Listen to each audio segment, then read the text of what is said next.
ಊರು ಚಿಕ್ಕಗಿರಾರ. ಚಿಕ್ಕಗಿರಾರ. It's a rainy mornings at work always have a special kind of magic. Looking out, I spotted an old man living in a humble hut right nearby, peacefully alongside with his 20 sheep. In the middle of a stormy weather, he is leading such a simple, beautiful life. So let's go and say him and hello. ಬೆಳಗ್ಗೆ 8 ಗಂಟೆಗೆ ಮಾಡಿದ್ರೆ ಮತ್ತೆ ಸಂಜೆನ ಸಂಜೆ ಮಧ್ಯಾಹ್ನ ಊಟನೇ ಮಾಡಲ್ಲ.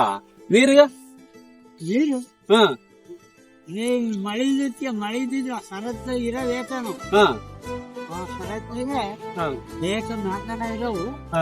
ಮಳೆ ಇದ್ದಿದ್ದೆ ಅಲ್ಲ ನೀನ್ ಕುಡಿಯಕ್ ನೀರೇನ್ ಮಾಡ್ತೀಯ? ಇಲ್ಲ ಕುಡಿ ಬಂದಿದ್ದೆ ಮತ್ತೆ ಸಂಜೆವರೆಗೂ ಹಂಗೆ ಇರ್ತೀಯ? ತಾಂಬೂಲ ಹಾಕ